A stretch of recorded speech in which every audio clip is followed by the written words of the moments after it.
So who was he really, and how did that religion came about? Are you the Son of God? Well, you say I am. He denies it because if he knows it, then he's going to be killed. But the Romans know who he is. Okay? And the Pharisees know who he is because he knows the truth about the Judaic religion. So he writes a whole lot of scrolls. They write a whole lot of scrolls and they bury them in various places around the place. One of those got discovered as the Dead Sea Scrolls, which was about 500 texts and all this. Another lot of them got buried underneath where the tomb of Solomon supposedly was in Jerusalem. Those scrolls were discovered by the Knights Templar in 1118 and taken to Scotland in 1307, and they are now buried beneath Rosslyn Chapel. And they tell the truth. They don't want the truth out there, so they're not digging them up. And if they do dig them up, you're never going to know about it. Now the question is, did Jesus die on the cross? There's a lot of evidence to support that he didn't. That he might have been crucified, but he got taken down off the cross because it was Passover and you weren't allowed to have people up on there. But the whole story of being putting in the tomb and resurrection, again, that's borrowed. That's borrowed. So there is a lot of evidence to suggest that Christ or Caesarion and Mary Magdalene or his wife Mary Selena left Qumran. His brother stayed preaching, who was James, who was the younger brother. And they went, and Mary Selena and the father, Joseph of Arimathea, Joseph who was the foster father that looked after him, all went off through Greece, where they have connections with the Delphic people in Greece, that they went to southern France, and then they made their way across to Wales, southern England and Ireland, and where they passed on the information. Lots of evidence to support that. The Roman Catholic Church, however, developed because the Romans didn't want this information to come out, and they needed to form a religion to control the people again. So they created a religion out of the myth of this man and to suppress the knowledge of who Jesus really was. They wanted to suppress the knowledge of what Caesarion knew, which was the ancient knowledge of the Tat Brotherhood and whatever. So it's a massive cover-up all the way through. And that sort of covers Christianity and all the offshoots of that which have happened. Muhammad was another megalomaniac who wanted to have control. He wanted to be important. He wanted to be important. So he created a religion. And in fact, he said that the whole prophecies of Jesus and all of these things were true. But he wanted to control things in a time when that area of the world was chaotic. And he wanted to be a powerful person to control everything. So he went around saying, I'm acting on behalf of the Prophet, I'm acting on behalf of Allah, and I'm killing people, and if you don't believe me, I'll kill you. Well, that's what all the religions have done. If you don't believe me, we're going to kill you. So you do that enough, people will start, out of fear, to believe you. So all of those main three religions were all created by megalomaniacs who wanted to control or big note themselves, and their way of doing it was to threaten everyone. And the core teaching is to love one another. Okay, that's the core teaching because it comes from the highest aspects. And all the highest aspects have come through, all the way through. They come through love one another. But the minute you start ritualizing it, the minute you start controlling it with hierarchies of who can get to what and who can't, now you're bringing in fear. And it's using fear to control the masses. If you don't do this, you'll go to hell. If you don't do this, you'll get your head cut off. If you don't follow the laws exactly, you're going to go to hell, you're going to get stoned, you're going to do it. So now you're controlling people by fear, not by love, which is totally against the core aspect of all simple religions, which says to love one another.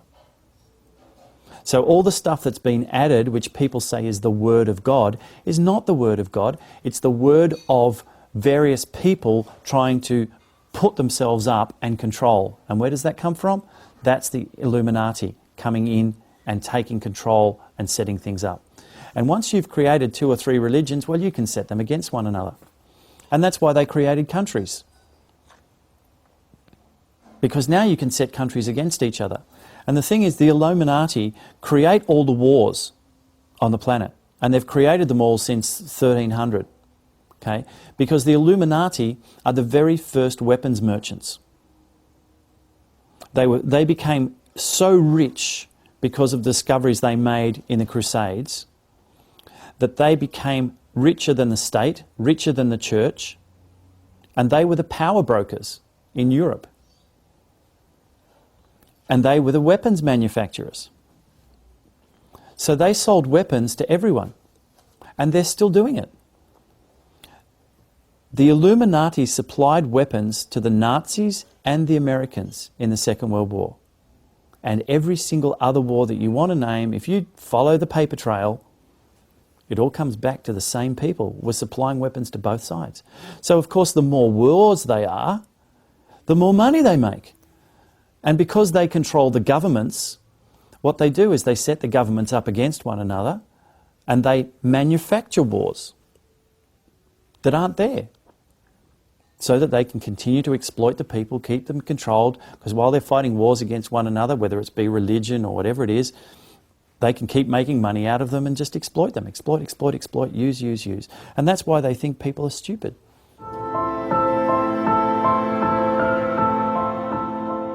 The greatest answer to that is define what God is first, and then I can tell you whether I believe in it or whether it exists. Because everyone has a totally different answer to that of what God is. Some people see God as a separate being that is all-powerful, that they have to submit to. Some people don't even believe there's a God. And you say, well, how do you explain the whole universe and everything? They'll come up with science's explanation. And science's explanation is changing every 24 hours as they come up with new information. Science is something that continually proves itself wrong. That's what science is. And you only have to look at the history of science. 100 years ago, man couldn't fly. Impossible. Oh, now man can. More than that, we're going to but we can't fly to the moon, we can't leave the planet. Oh, we've done that too. Okay? Science continually proves itself wrong. And the more science goes down the track, the more they're realizing that what the spiritualists are saying is actually true. Because this universe does not exist in reality. It only exists in perceived reality. You know, you can watch a film. What you're watching now is just dots of light reflecting on your retina.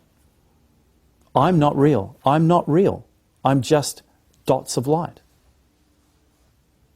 But if you perceive it to be real, then you will believe that I'm a real person telling you real things. It's not. It's a perception. It's part of that choosing to experience. It's part of the illusion.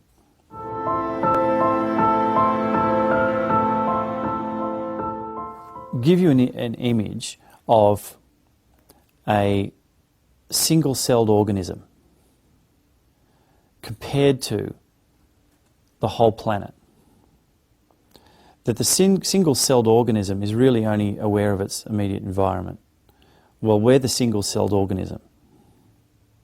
And in fact, we're not even the single-celled organism because our earth is a consciousness. The same way that we think that our body is we're one consciousness. But every single cell in our body is an individual organism. It can function on its own. It has mitochondria and all these things in it. It's a separate consciousness. That's why you can take the heart out of something and it keeps beating, because it's still got a consciousness about it, and parts of the body will still move. They have this residual consciousness.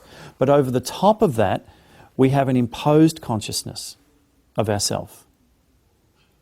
Okay, so we control all of these individual things. We're the head of it all. Well, Gaia, Earth consciousness, is the same. It controls all the consciousnesses on the planet. And the sun, because the sun is 99% of the mass in our solar system, it is the overseeing consciousness that controls all the planets and all the things in our solar system. Well, our solar system is a blip in the Milky Way galaxy. And the Milky Way galaxy has a consciousness that oversees all of the solar systems in our Milky Way galaxy. And our Milky Way galaxy is part of a local cluster of galaxies which has a consciousness. And that local cluster has a consciousness. And that local cluster is part of an even bigger and bigger and bigger. So where does it all end? Specifically relevant to us, there is a galactic federation, for want of a better term, which is a group of 5th, 7th, 9th, 11th dimensional existences who oversee what happens in this galaxy. And the overriding rule is that free will must apply, that no one is allowed to interfere with the free will of any being. Everyone is allowed to express whatever they want to express. That does not negate cause and effect. Okay, if you jump in a fire, you get burnt, cause and effect. If you kill someone, someone may retaliate against you. You know, there's cause and effect. If you break your arm because you do things, there's cause and effect. But it's not right or wrong. The higher consciousnesses have this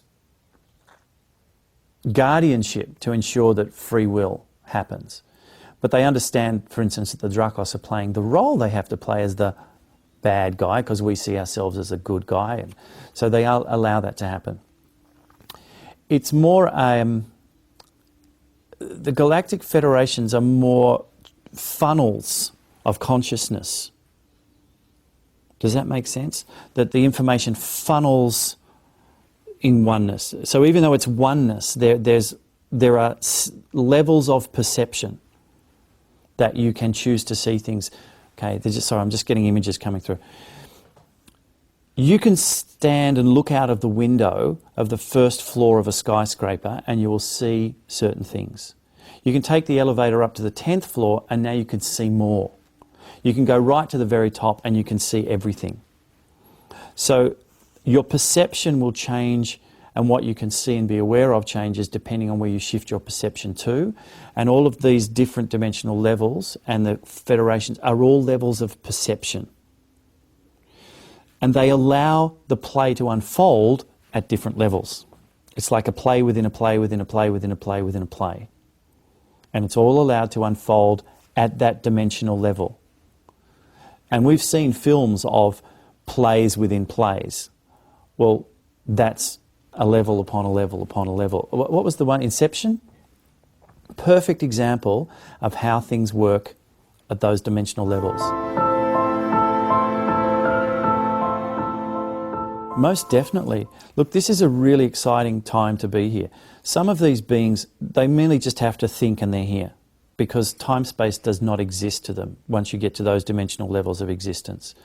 Some beings, though, are still in three-dimensional form and fourth and fifth dimensional form. That's why we have solid UFOs and we have light ships. There's difference. Some are three-dimensional, some are fifth-dimensional means of transport. So the more... the light ships, for instance, they need to travel at the speed of light, and the other ships, they use different physics to get here. So some of the beings who have a vested interest in what's happening on the planet or is about to happen, this is a really exciting time to be here. Okay, this is a very exciting time, not because of what's going to happen to the planet per se, because that happens fairly regularly, it's no big deal. But what is a big deal is the shift of consciousness that's happening. That's really interesting to watch. And they want to make sure that this human consciousness, which has been a byproduct of this hybridization, okay, the consciousness that you and I have is a hybridized form. So it's created something quite extraordinary and new. Emotions.